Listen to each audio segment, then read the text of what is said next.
Hey guys, Retro Dude here. Thanks for visiting my channel again, where we take a look at all things retro and cool. But it might not always be retro, it is always cool. Alright, so it took me a little while to actually get this video done because it took me a while to actually get it fixed. So like I promised you guys, I got my hands on an Xbox Series X and an Xbox Series S. I wanted to give you guys the review of it, more of a review than anything. It's gonna be a huge comparison on the Nvidia Shield because I am a huge fan of the Nvidia Shield. As far as media machines or consoles goes, I think that's the one that actually offered the most for me. Like I said, I'm a retro gamer, and all of these consoles don't allow you to do that. They actually lock down the system and stop you from playing old generation games. I mean, old Nintendo games, old Sega Master System games, all of that stuff. I enjoy playing it, and PlayStation 5 doesn't allow us to do that. Solution: Xbox does. Super simple to do. I will probably do a how-to just to get you guys up to speed on how to do it without the need to jailbreak it, without the need to void the warranty or put my Game Pass subscription in jeopardy. With that being said, let's go in and take a look at what's to love about the Xbox Series X and S. All right, so let's get started on this review for the Xbox Series S and X. I'm not going to be reviewing only the X because they're so similar that it's not really that big of a difference when you're going to be thinking of getting the two. I will be mentioning some of the subtle differences that I noticed since I did pick up both the Xbox Series X and the S. But again, the differences are minuscule, so for the purposes of just making one video, I am going to be reviewing what I would probably consider the operating system of the Xboxes so that you see what you get from it. Being a huge Nvidia Shield fan, I wanted to see if the Xbox could actually replace that as my entertainment machine. And let's get started to see if it does. So first, I want to make sure that I get the entertainment side of things. And yes, on that side, you get the Netflixes, you get the Disney Plus, you get the Voodoos, the Hulus. All of those are actually on there as well. Kodi was a big thing for me, and I'm happy to announce that yes, you can add Kodi to it. Kodi, for those who don't know, is a media player for your local network. So what I mean by that is I link all of the movies that I have from my computer hard drive to the network, and that way I'm able to see them through Kodi instead of just like connecting a USB drive or something to the Xbox to be able to watch movies that way. It just makes it a little bit easier. This is one of those things that I have set up from the old Xbox. I wanted to keep that because I have so many movies already downloaded on my hard drive that it just works very well for me. So yeah, Kodi is definitely there. Another thing that I wanted to share as far as entertainment goes, I was able to use the same Logitech remote to move around on the Xbox. This is important because I'm not the only person who would be using this as an entertainment machine. My wife would use it, my kids would use it. So I wanted to make sure that it was simple enough for other people to use it as well. So that being said, yes, it is simple enough. Also, Microsoft or maybe a third-party developer actually have remotes that work with the Xbox, and they're only like $15. I'll put a link in the description so you guys could check it out. But yeah, it's very simple to use. The remote using using a universal remote actually works wonders for me and my wife to be able to play around with it. So the media side of things and the fact that it's easy enough for somebody who isn't a gamer, somebody who isn't as tech savvy, to be able to use it and watch what they want on it. So the Netflixes, the Voodoos, all of that stuff. Test one, it passed. I gotta say, so it is as good as the Nvidia Shield on the entertainment side of things. When you hear about Xbox Game Pass, you think, oh yeah, it's Netflix for games. When you jump right into it, you start noticing, it's like, man, this is actually pretty cool. So right off the bat, you get to see the Xbox Game Pass. Yeah, it has a ton of games. I for one, would have thought, oh, it probably just has old, crappy games or games that you no longer plan on playing. If you actually start looking into the roster, it has some decent games in it. I mean, you have right there Back for Blood. This is a fairly new game, so it being on here is a major plus. And if you see on the lower right hand corner, that cloud that it has right there, that means you could play it on the cloud. That's one of the things that I absolutely love. It's so annoying that when you actually want to pick up a game and play it, you have to go through like an hour of just updates just to be able to play it. I hate that. And these are just basically pick up and play. It does have a little glitches here and there. Sometimes you'll get particles. It won't look as pretty as it would if you're playing it from the hard drive. But the fact that you can pick it up and play is a major plus for me. I did test it out with a few games, and I am happy to announce that it played very well. I played, which game was it? Dead Space. And the game plays very well. Let me show you more or less what it looks like. So you can choose to either install it or just pick up and play it from the cloud. So I just play it like that.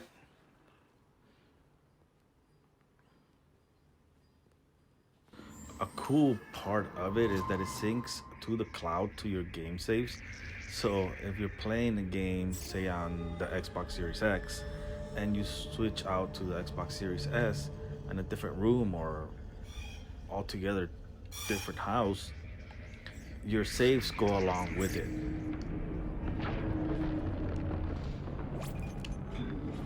See? That I actually like. I didn't expect it to work as well as it did. So these little subtle things that the developers thought of make make the experience a whole lot more bearable and nice. I mean, look at the way the game looks. It looks solid, right?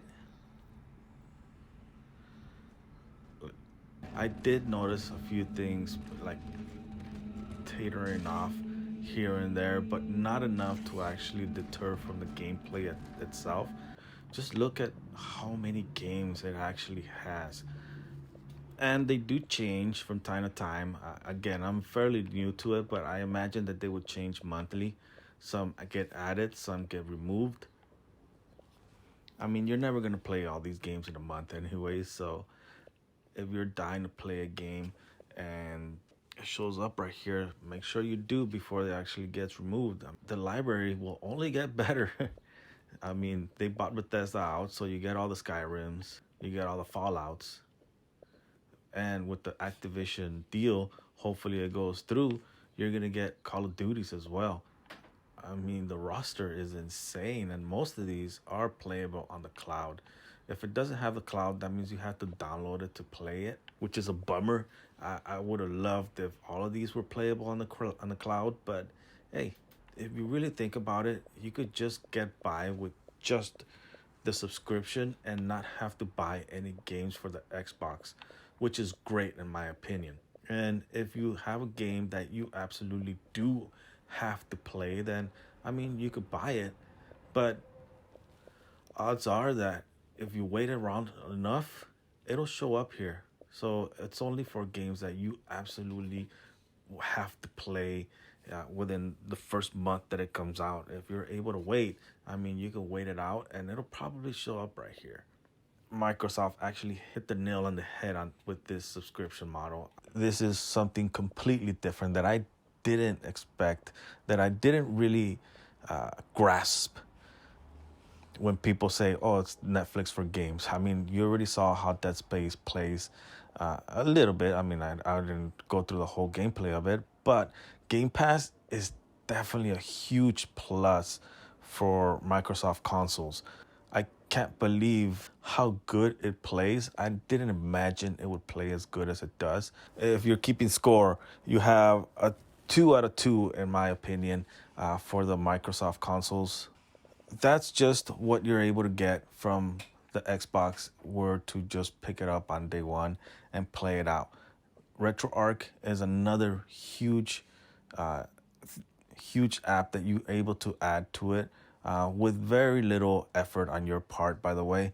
But I actually want to take a look at this first. Moonlight is an app as the NVIDIA Shield GeForce. So what that basically means is you're able to play your Steam games on the Xbox, and they play very well. They play just as good as they do on the NVIDIA Shield. First, you have to set up your host, then you connect to it. Let's see.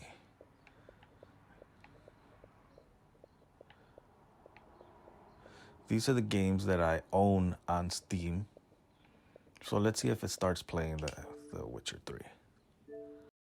You're able to play games from your Steam account on the Xbox. This was a nice little extra that I got from the Xbox that I didn't expect to show up. So for something as good as that, I mean, you have even more games if you're a PC gamer on the Xbox, and that is a very good thing to have, in my opinion. And you're able to play it on the big screen, not just the computer itself. So again, if you're taking score, this is a 3 out of 3 for me. It's everything that the NVIDIA Shield has been able to offer me. If you've seen my videos on the NVIDIA Shield, one of the biggest draws to me is the emulators that I'm able to run from it. So just the fact that you're able to play all the old consoles was a big draw for me for the NVIDIA Shield.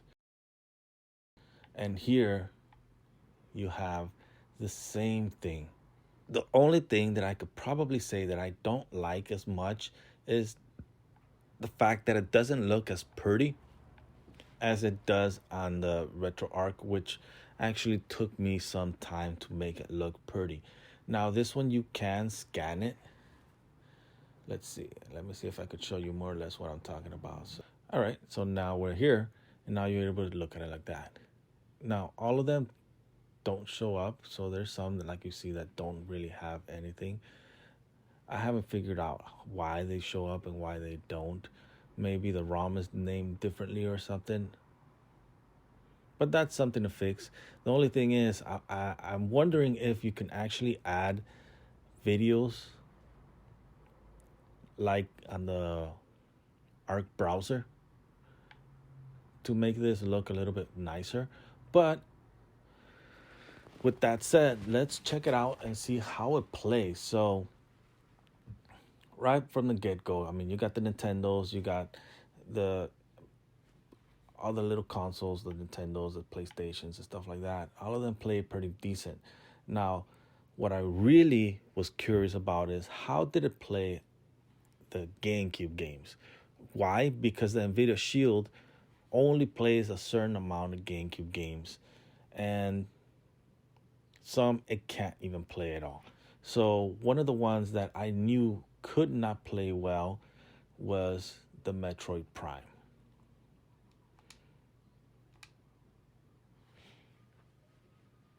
Now, loading does take a while. It might be because I'm using the USB storage.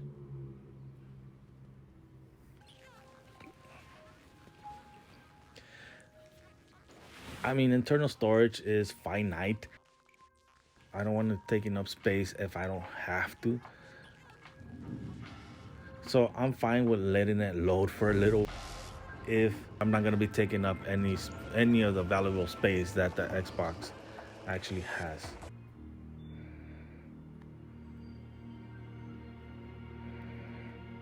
So right here on the NVIDIA Shield, it would already start skipping already start looking like, oh, this is not gonna play the game. However, on this one, it's playing seamlessly. Can't really tell any skip, any slowdown. Another cool little thing about it is that the controller already comes pre-mapped once you've set it up to whatever console you want to emulate. So all of that actually is pretty seamless, which is a cool thing in my opinion.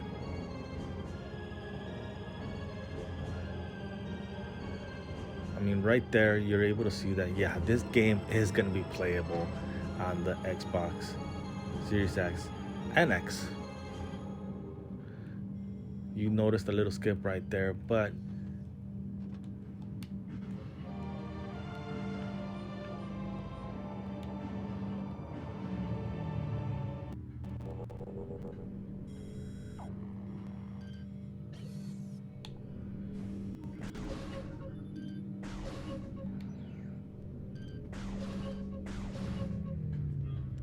now you do notice that it skips a bit here and there, but it plays tons better than it did on the Nvidia Shield. So this is definitely a playable game in my opinion. It looks beautiful. Another game that was definitely not playable on the Nvidia Shield was the Super Smash Bros. Melee. Now, the reason why I wanted to play this game, why I like it so much, is the soundtrack on the Smash Bros. is killer, and on the GameCube version, it actually had a very nice soundtrack on it, and I really wanted to show you. So let's take a look and see how it plays.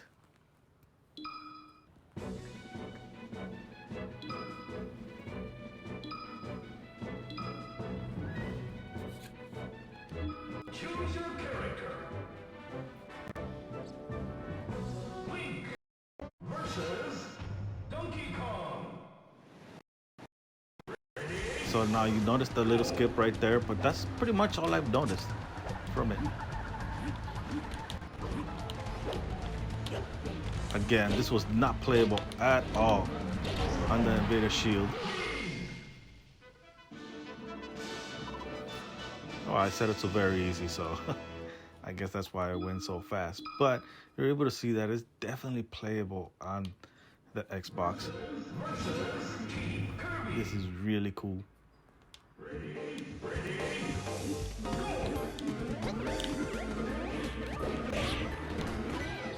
I mean, check out that soundtrack. I love playing this game, or I love my brother actually. He would play a lot more than I did, but I would love watching him play it just because of the music that it had on it. The remixes on these games are phenomenal. And yeah, it's definitely playable on the GameCube. If you could see, everything sounds great, plays great. It does have skips here and there, and once in a while I actually do notice it freezing up when I'm loading it. So it's not like it's 100% great, but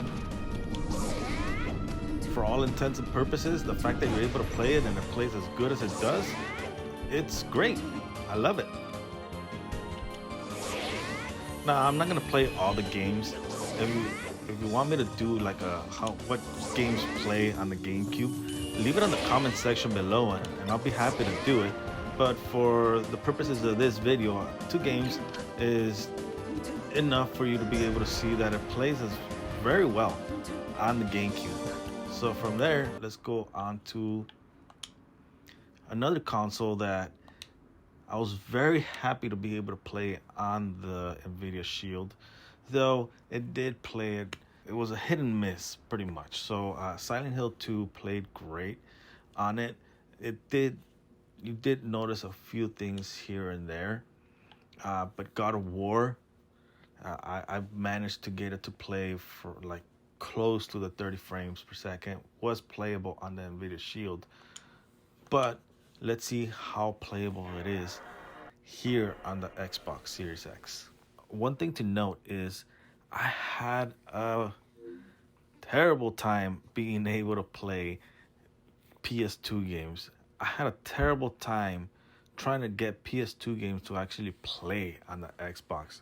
It's actually, I had to go through like, I'd probably say like half a dozen to a dozen instructional videos The and gods of how Olympus to's. have abandoned you. Some of them would say, oh, it is playable. Some of them would say, you have to install it onto the internal memory of the Xbox, which I really didn't want to do. But I'm happy to say that yeah, I was able to play it with through the USB drive. All right, so now we'll be able to see how the game actually plays. It looks very well. It doesn't look like it's skipping any frames.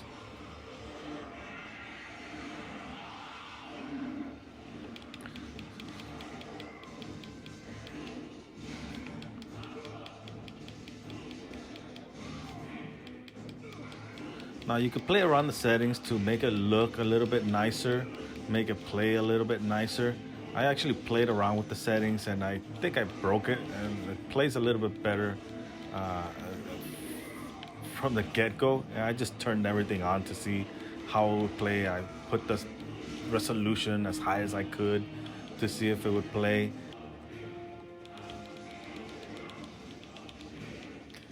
But if you're able to see how the game actually plays, it plays very well, very smooth.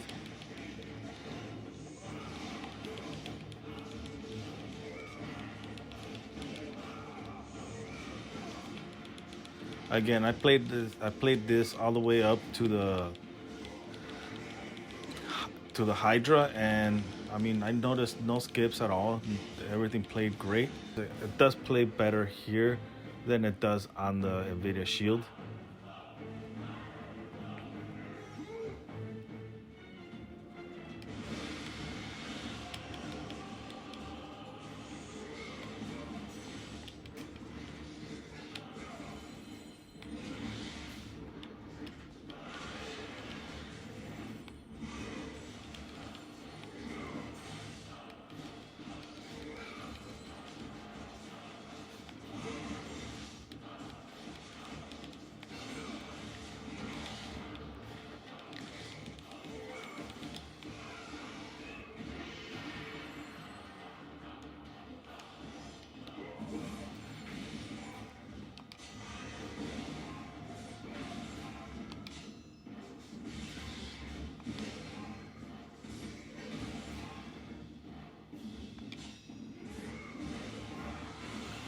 All right.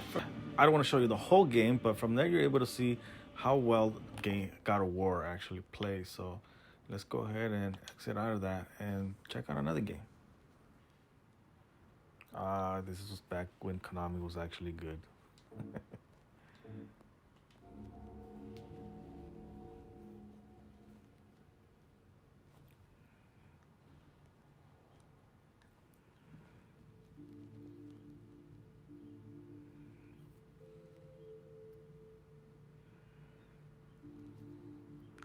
And it's looking really good.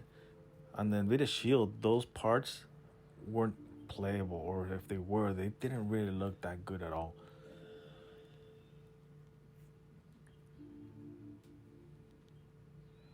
Now the game play in itself was actually very good on the Nvidia Shield.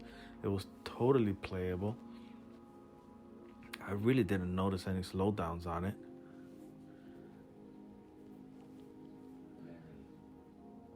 Could you really be in this town?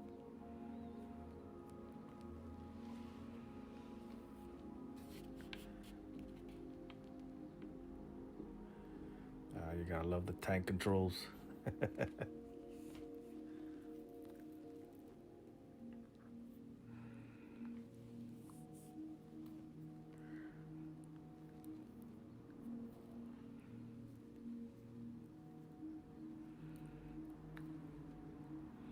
Yeah, it looks like it's playing better than Nvidia Shield does. Like I mentioned, the cutscenes I would actually skip on the Nvidia Shield because they were iffy while playing them. Yep, totally looks good.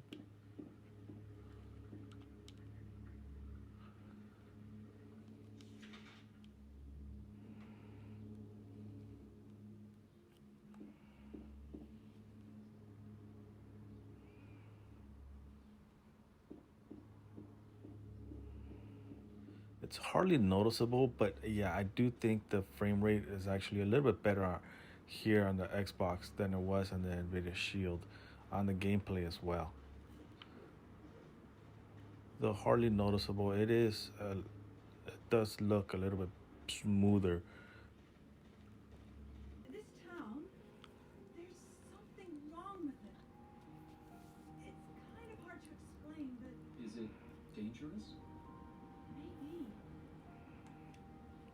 All right, now you're able to see Silent Hill is playable. So that's another check mark right here. All right, let's try another game.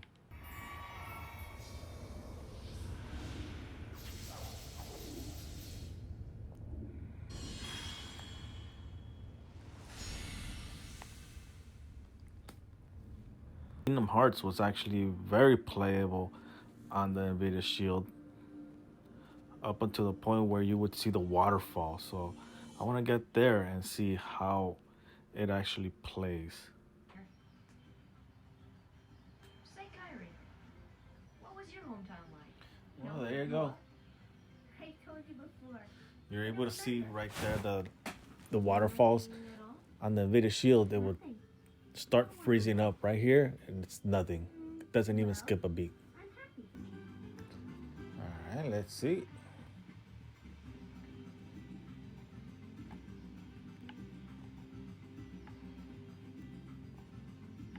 Nothing.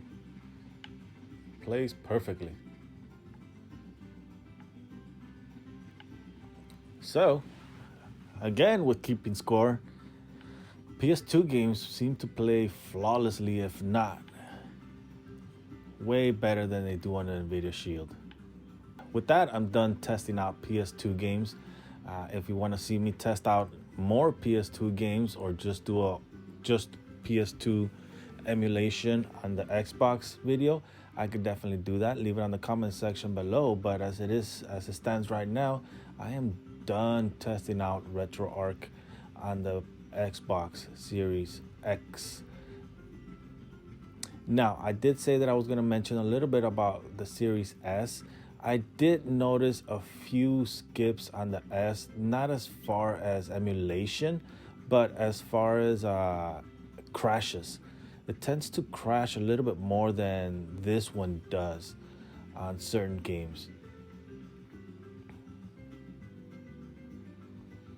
But when it plays perfectly well. It plays pretty much the same as it does on the X. Don't really notice much of a difference. So at this point, the Xbox is definitely winning out over the Nvidia Shield in terms of everything, really. Everything that I was expecting from the Nvidia Shield from the get-go, whether it be entertainment, whether it be console gaming, whether it be connecting to the computer and playing my Steam games on it. The Xbox seems to do it just as well as the Nvidia does. So the question would be, why would you want two systems connected to your TV when you really only need one? And the Xbox seems to fill the bill on that. All right, guys. So you saw everything that the Xbox has to offer. And I can tell you, I am super excited about this machine as a media machine, even. Yeah, I mean, if you're looking at it, if you're comparing it to the Nvidia Shield, which I absolutely love, like I said in the beginning of the video, I think the Xbox beats it out, man. I don't know what to say other than wow, Microsoft. They've been talking about it. Their sell point has always been, oh, we're thinking about the gamer as a whole. But yeah, this machine actually lets us know that's right. They are thinking of the gamer. Another key aspect that I asked of the Nvidia Shield or a media machine for myself is the ability to customize it to the way that I like it.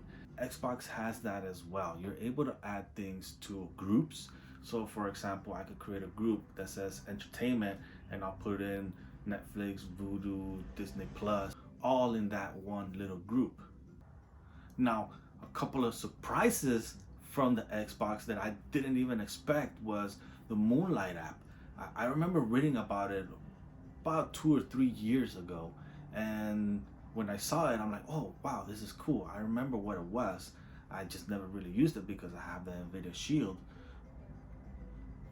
But surprisingly, it plays very well. It doesn't look as pretty as it does on the Nvidia Shield because you have the actual menu with the actual thumbnails of the videos, but other than that, it plays well. I mean, I'm able to play the PC games on the Xbox, and that was a huge plus for me. I love that. Again, eliminating the need for the Nvidia Shield at all for me. This was another blow. This was another blow to the Nvidia Shield from Microsoft or the Xbox. Now, not so much a surprise, but I couldn't imagine how happy I would be is Game Pass. Game Pass is great. It has so much to offer for the price.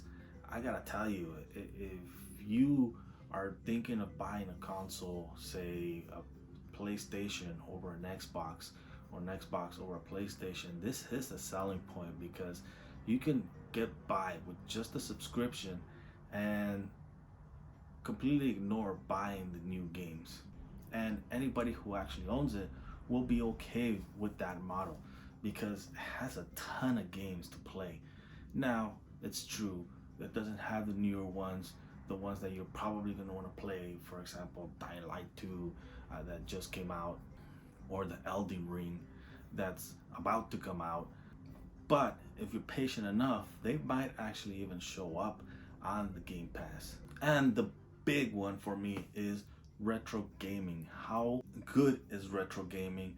And as a side note, how easy is retro gaming?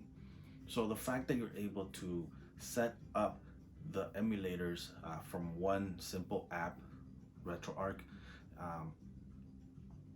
was all new to me. Now I know about RetroArch from, I mean, years back.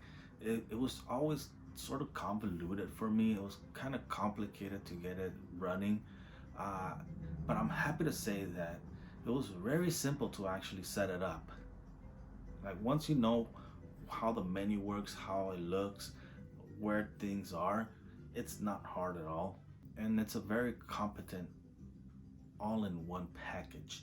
I really loved putting the Xbox through its ringer and trying out these different things, and the fact that hey, I can get my Steam library on that, I can get my Game Pass library on that. I can just tell you, I am glad that I was able to get a hold of my Xbox because as it looks now, I do think that it's better positioned to be the go-to console for this generation. Now, it's not all peaches and pears or roses. There are some negatives when I was playing around with the Xbox uh, or the retro gaming. So, one, the retro gaming, the constant crashes. It crashed a lot. The other downside is, and it's not so much of a downside, it's just something that wasn't expected, but it was like, oh my God, can you really do this? Is the net play offered from the RetroArch. When I saw that, I'm like, oh my God, I could play Mario Kart on that. I could play, say, Street Fighter. I could play Mortal Kombat 2 on that. That would be great if I could play it online. You know, play these retro games online with my brothers, my friends. But sadly, it wasn't meant to be. It crashed as soon as you would connect. Honestly, I only tried connecting Mario Kart, so maybe the newer generation consoles don't work on it, and you would have to stick with, say, Nintendo or Super Nintendo or something like that. That would still be cool, but I didn't try it with those. I only tried it with the GameCube and the Mario Kart, and it crashed instantly as soon as they would connect. So they would connect, so the connection is established. It's just the consoles crash as soon as they connect. And the other, and maybe I'm nitpicking here, but let me show you. The controls feel great. Now, you could say that Microsoft actually spent a lot of money on making these controls, and because I haven't owned an Xbox One, I have owned Xbox controllers that I would use to play on my computer, and they've worked flawlessly. The reason why I mention this is because I have a PS5 controller that is already doing drift, and we don't play it that often. And yeah, I mean, the warranty was there. I tried doing the warranty. I mean, before, I mean, the drift started back in August, I'd say. So the console wasn't even a year old. But because I couldn't provide the receipt, the warranty was just, they really didn't care. They didn't even want to talk to me. It's like, oh, well, we'll send you to, we'll do a trouble ticket and they'll get in contact with you. And that was pretty much all I heard from them. Never heard anything back from anybody. So yeah, the PS5 control, which is like 70, $80, has drift on it. And I just have to wait until a class action lawsuit forces them to actually fix it without the receipt. So that's how that works. The Xbox controls, I haven't had an issue with that. Even the older ones that I would connect to the computer don't have that drift issue. So very solid, well-made controllers. That being said, listen to this.